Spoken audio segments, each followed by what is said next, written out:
Et dans notre paracha, la paracha Témor, la paracha de cette semaine, il y a une mitzvah particulière au peuple d'Israël, la mitzvah de sanctifier le nom de Dieu. C'est aussi en rapport évidemment avec les jours où nous nous trouvons, entre Yom HaZikaron et Gvura, la Shoah de la Gvura, et Yom HaZikaron et Chayel Tzal. Et on est entre ces deux bornes, cette paracha, la paracha Témor, et juste au milieu, entre ces deux bornes précisément, figure cette mitzvah de Kiddush Hashem, sanctifier le nom de Dieu. On va lire les versets en ivrite. Velo techalelu Hashem kodshi, venikdashti betoch bnei Israël, ani Adonai mekadishem.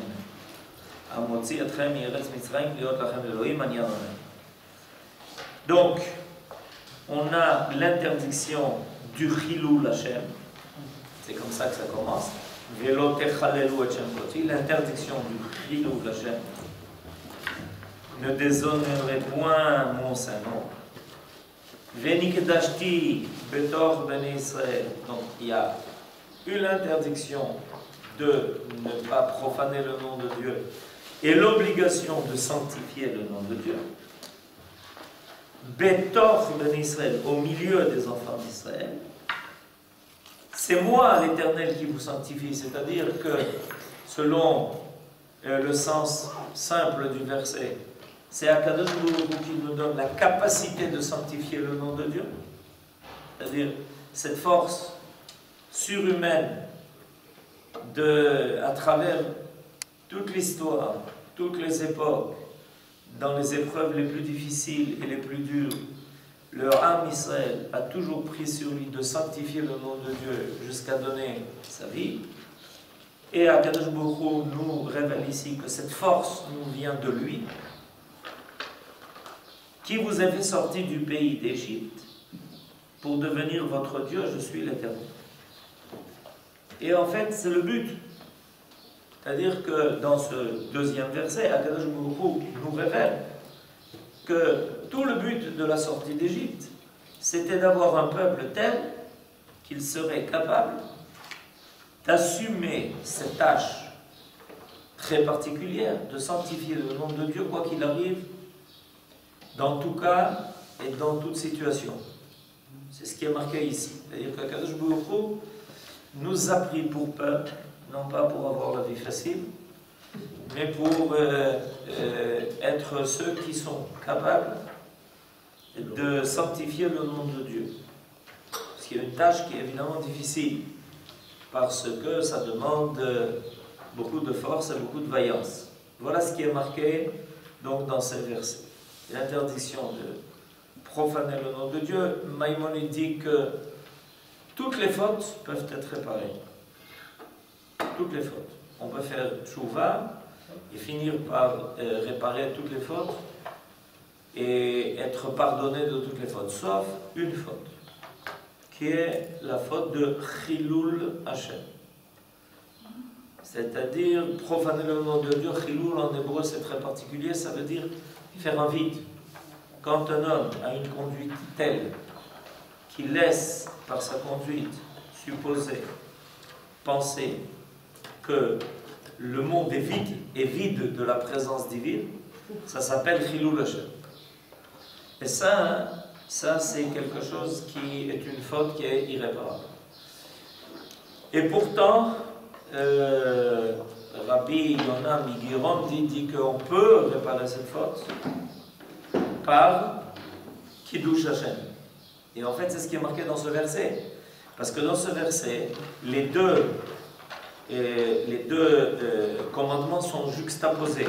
Velo techalelu Hashem kodshi, venikdashti betor bnei Israël. C'est-à-dire, vous avez l'interdiction de profaner le nom de Dieu, mais je dois être sanctifié parmi vous. Donc, dit ce Chacham dans Sha'arei Teshuvah, que par le Kiddush Hashem, on peut réparer Chilul Hashem. Et évidemment, il y a beaucoup de livres qui ont été écrits là-dessus, beaucoup d'études qui ont été faites. Quelles sont les conditions de Kiddush Hashem et Chas v'Shalom? Dans quel cas on appelle une faute Chilul Hashem? Dans quel cas une faute grave est accompagnée de Chilul Hashem? Ce ne sont pas des choses qui sont faciles, mais en tout cas, il faut savoir que c'est notre tâche. En tant que cette mitzvah n'existe pas en dehors du peuple d'Israël, elle n'existe pas. C'est quelque chose qui est particulier, qui a été donné à notre peuple, et pour ça qu'Akadosh Baruch Hu nous a choisis d'entre les autres nations. En fait, il nous a fait avec une condition particulière pour être capable d'être Mekaché et Shem Shammai. On a cette capacité. N'oublions pas que tous les jours, dans la Tfila, on dit la Kedusha. N'oublions pas que la prière qui est considérée comme une des prières les plus extraordinaires, c'est la prière du Kaddish. On voit bien que donc, le peuple d'Israël est attaché à quelque chose qui est en rapport avec le Kiddush. Le moment le plus particulier dans la Tfila, c'est la Kedusha. La Tfila qui revient sans arrêt et qui est répétée dans les situations les plus extraordinaires, c'est le Kaddish. Il y a donc ici quelque chose qui nous laisse entendre que le Ham Israël porte en lui cette force, cette volonté, cette capacité d'être Mekaché Shem Shammai. Alors, Munk veut ici expliquer quelque chose, un terme particulier qui apparaît dans notre verset. Venikdashti betor ben Israël. Je dois être sanctifié, je serai sanctifié betor. Betor, ça veut dire dans, au sein des enfants d'Israël. Il veut expliquer pourquoi c'est marqué comme ça. Au milieu des enfants d'Israël. S'il est de notre devoir de sanctifier le nom de Dieu aux yeux des nations, il importe encore davantage de le sanctifier au milieu des enfants d'Israël. Alors, en général, quand on parle d'un acte de sanctifier le nom de Dieu, on a toujours un peu ce sentiment qu'on doit le faire, comme on l'a fait d'ailleurs à toutes les époques, dans les situations les plus difficiles.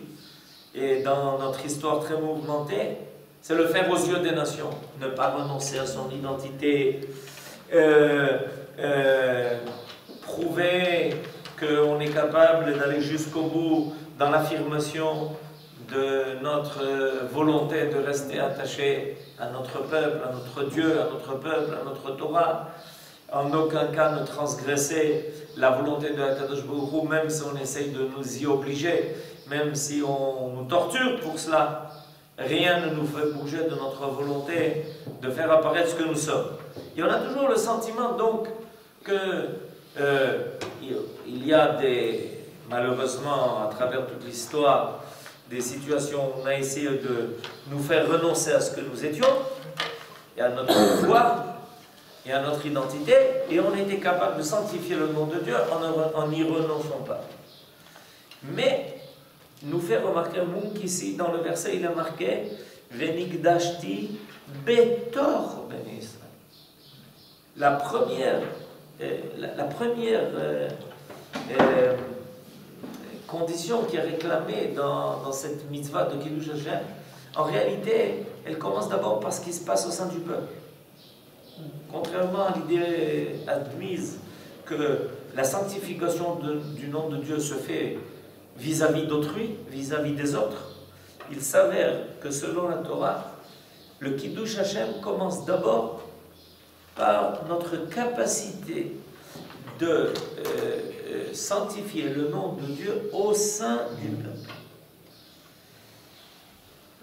Par exemple, il a été noté avant que Moshe avait su sanctifier le nom de Dieu aux yeux du pharaon d'Égypte, des princes, des dogs, des seigneurs de Moab et des populations cananéennes, mais il avait failli à cet âge à l'égard des enfants d'Israël. Et c'est pourquoi il ne put entrer en Eretz Israël comme cela lui fut clairement signifié. כן? הקדוש ברוך הוא, quand Moshe Rabbeinu a fait ce qu'il ne devait pas faire, frapper le rocher, הקדוש ברוך הוא lui dit, vous ne m'avez pas sanctifié au nom des enfants d'Israël. C'est-à-dire qu'en fait, ce qui est réclamé de nous, de sanctifier le nom de Dieu au sein des enfants d'Israël, des fois on a ce sentiment. Entre nous, on peut se permettre beaucoup de choses. Vis-à-vis des autres, il faut bien se comporter, il faut bien prouver qui on est. Mais c'est une erreur. C'est-à-dire, selon la Torah, en réalité, les choses se passent tout à fait autrement. Là où un homme doit être le plus parfait, c'est quand il est seul, au sein de sa famille, au sein de sa communauté, au sein de son peuple. Et finalement, ça apparaît aussi aux yeux des autres nations. Et on a été, d'une certaine façon, un peu meboulbalim par l'idée admise dans la société occidentale, qui est que quand on est chez soi, on peut faire ce qu'on veut, on peut se permettre de se comporter comme ça nous vient, de dire n'importe quoi. Personne ne nous voit de toutes les façons. Et par contre, quand on sort dehors, dans la rue, aux yeux d'autrui, devant les caméras, à la télé, aux yeux du monde entier, là, il faut se comporter comme quelqu'un de bien. Selon la Torah, c'est exactement le contraire. Tout commence du côté le plus profond.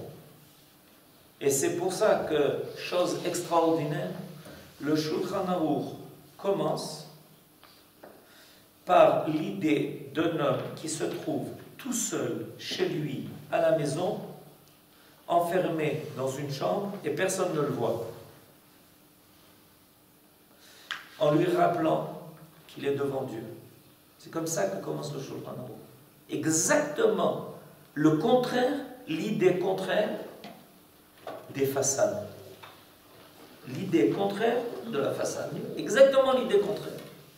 Tout commence par le côté le plus caché, le plus profond, le plus intime de l'homme, en réclamant de lui, puisqu'il est tout seul, d'être celui qui est en face de son Dieu. Et si l'homme est capable à ce niveau-là d'avoir un comportement qui est noble, qui est idéal,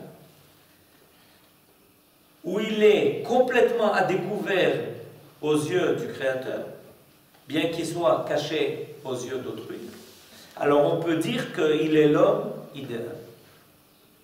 Si, par contre, au fur et à mesure que l'homme devient public, c'est ce qui l'incite à avoir un comportement supportable et acceptable, ça veut dire qu'en réalité, pour lui, le côté public, c'est ce qui l'oblige à être quelqu'un de respectable.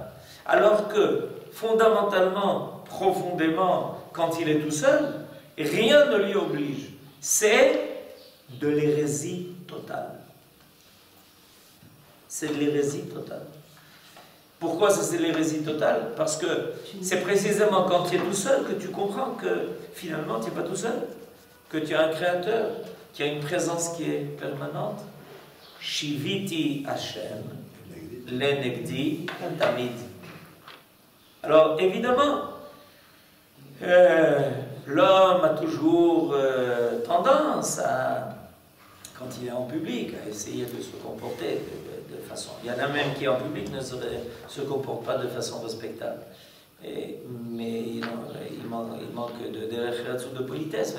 Mais en réalité, le véritable nifran, le véritable examen profond qu'un homme doit passer, c'est précisément sa capacité, quand il est tout seul, alors que personne ne le voit, d'être quelqu'un de noble. Alors, ça, c'est marqué ici, que le Kiddush Hashem commence Betor Bene Israël. Okay? Quand Abraham est allé avec Yitzhak pour la Kedat Yitzhak, il n'y avait personne. Et si, il y avait tout le monde, il y avait Akadosh Baruch Hu. Mais il n'y avait personne. C'est-à-dire, il n'a pas fait ça aux yeux du monde entier, avec caméra et mise en scène, etc. Il n'y avait personne. Il était tout seul sur Har Moria avec Yitzhak. Et c'est un moment qui est définitif dans notre histoire. Alors,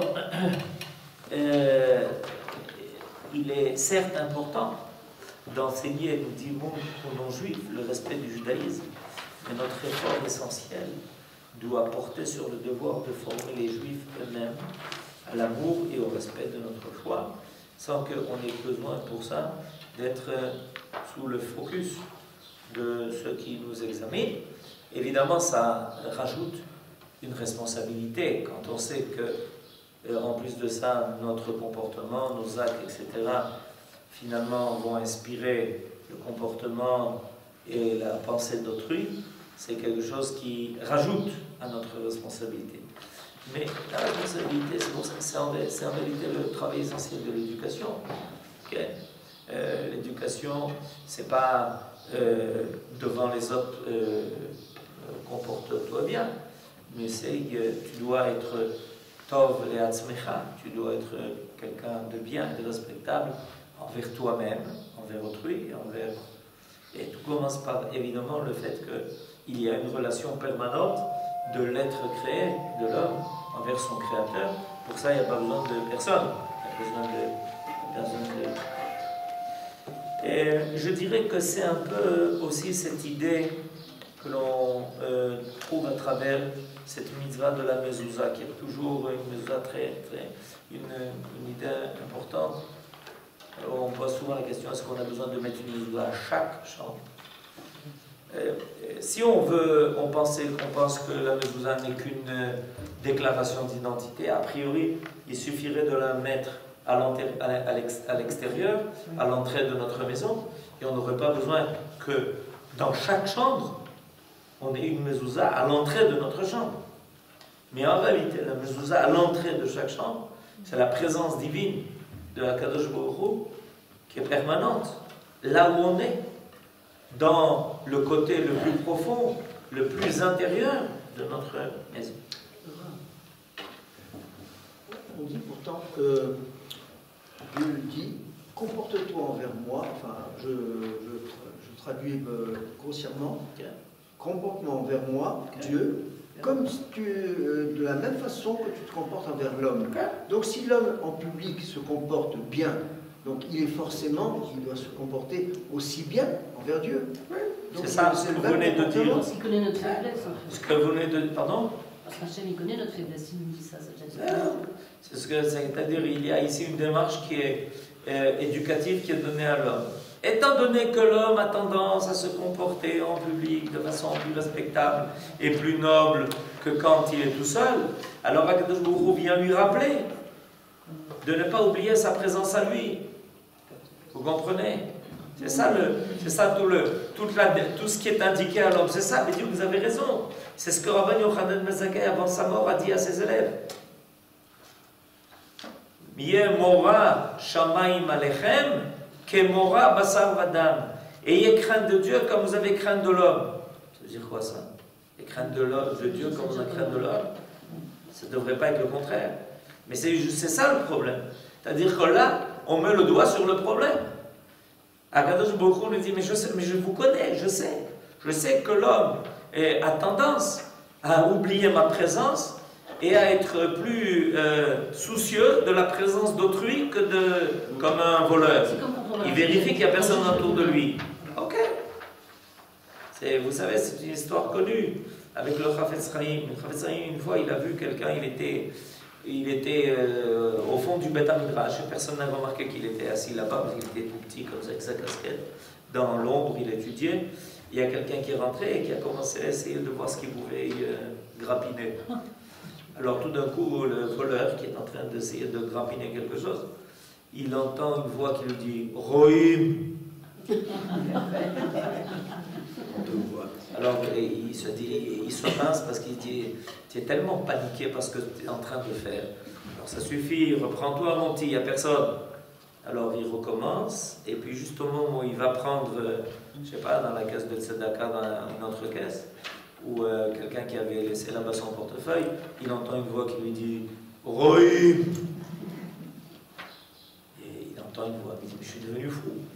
Tu es tellement stressé par ce que tu es en train de faire, tu entends des voix, ça suffit. » Il se donne une claque, il veut continuer. Et il entend « Rohim !» Et le Rav Chaim lui fait un petit signe disant « C'est moi, c'est moi. » Mais quand je te dis Rohim, c'est pas moi, c'est lui. Tu as oublié. Tu crois qu'il n'y a personne qui te voit, mais il y a quelqu'un qui te voit, enfin ça suffit. Tu as tout oublié. Rashi déduit cependant de cette phrase que l'obligation de se livrer, je ne sais pas pourquoi il a dit au martyr, j'aime pas ce mot. C'est un mot qui est chrétien. N'intervient que dans les cas où la menace ou la contrainte de violation ont été exercées publiquement au milieu des enfants d'Israël. Rashi poursuit, et quand on se livre, on doit être prêt à la mort, car quiconque se livre dans l'attente d'un miracle, ne recevra pas de miracle. C'est ce que nous trouvons chez Hanania, Mishaël et Azaria, comme c'est précisé dans Daniel. En effet, ces trois amis de Daniel, on leur a demandé de se prosterner devant la statue du roi. Il y a une discussion entre nos sages. Est-ce que c'était considéré comme une idolâtrie ou pas? Certains disent que ce n'était pas une idolâtrie, c'était une statue de respect au roi, il fallait se prosterner. D'autres disent qu'il y avait un problème d'idolâtrie, en tout cas ils ont refusé. Et alors on les a avertis que si ils ne se prosternaient pas, tout un complot avait été mené par les ministres du roi, parce qu'ils étaient très jaloux de la position qu'ils avaient eue, Daniel et ses trois amis. Ils étaient devenus les conseillers les plus proches du roi. Et on les avait avertis que s'ils ne se prosternaient pas devant la statue du roi, c'était la fournaise ardente, comme Abraham. Et Akadosh Baruch Hu avait révélé déjà au prophète qu'il serait sauvé, comme Abraham avait été sauvé. Mais il lui avait dit de ne pas leur révéler ça, pour ne pas leur enlever leur mitzvah de Kiddush Hashem. Et donc, de là, on apprend qu'en fait, la mitzvah de Kiddush Hashem, c'est sans retenue. On ne doit pas faire des calculs en pensant que, on espère que la Kadosh Baruch Hu fera un miracle. Parce que le but, évidemment, c'est de prouver qu'on est attaché plus à la volonté de Dieu qu'à la volonté des hommes.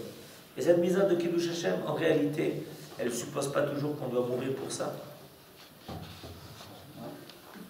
C'est pas, la mitzvah de Kiddush Hashem ne suppose pas, par définition, qu'on doit mourir.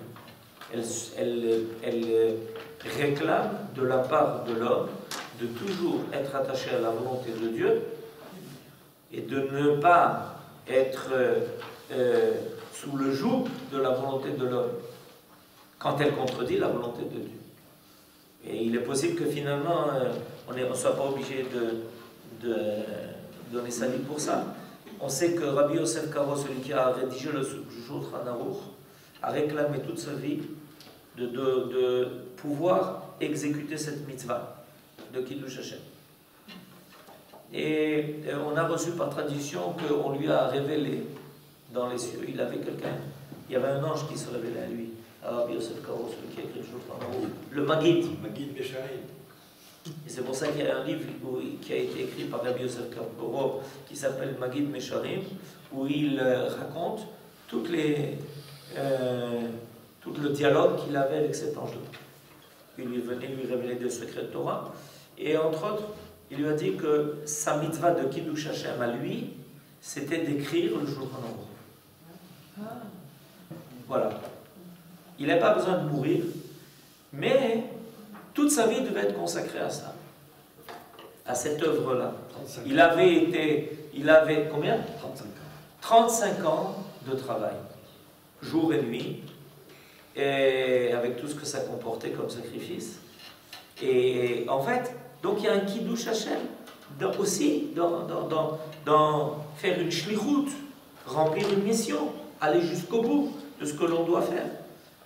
Et d'une certaine façon, c'est donner sa vie, mais donner sa vie à une cause, donner sa vie à un but, donner sa vie à une shlichut que l'on a reçue. Rabbi Akiva s'est amené ici, à donner sa vie, à étudier la Torah et à enseigner la Torah.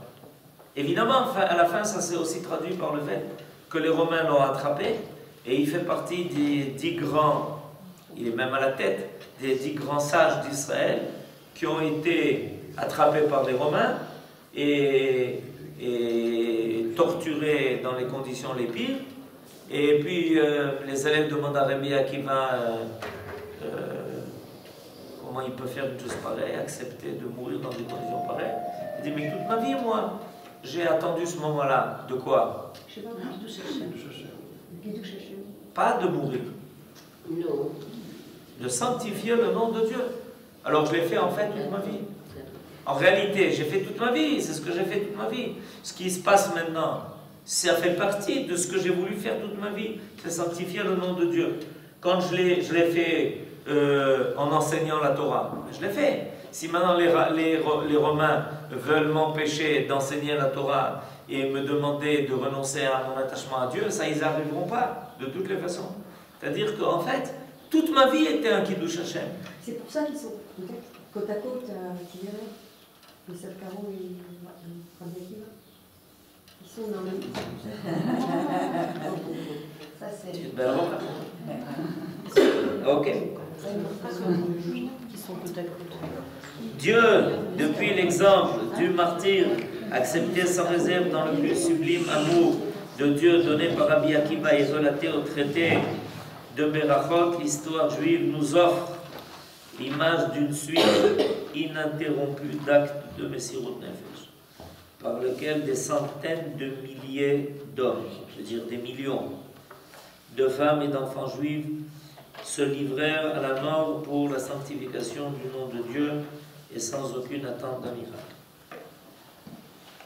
Mais l'idée même de ce Kiddush Hashem a été proclamée en Israël à l'époque des patriarches, lorsqu'Abraham s'apprêta à prendre Yitzhak à la Kedat Yitzhak, tel qu'Akadosh Baruch Hu lui avait désigné.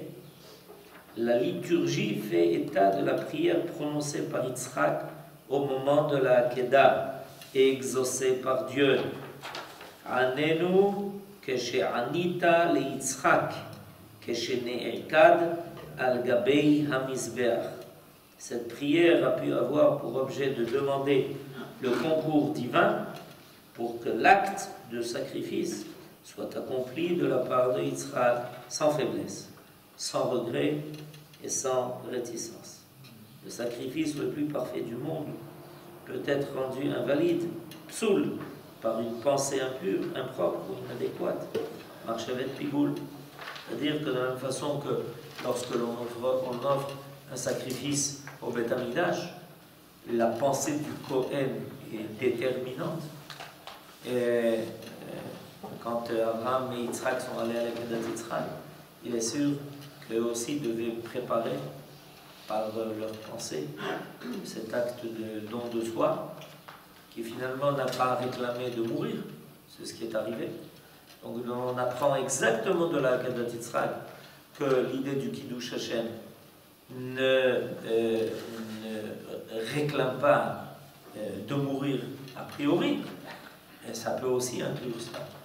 L'idée, c'est que toute la vie de l'homme doit s'élever vers la volonté divine sans qu'aucun obstacle ne puisse empêcher de réaliser la volonté de Dieu. Alors, évidemment, tout ça, cette étude-là convient tout à fait à ces jours que nous trouvons là, entre Yom HaShoah Vergoura, Yom HaZikaron, de tous ceux qui ont donné leur vie et donnent leur vie en continuant de vivre selon cet idéal d'assumer l'existence d'Israël sur sa terre avec beaucoup de volonté et beaucoup de sacrifices. Que leur mérite nous profite aussi. Amen. Shabbat Shalom.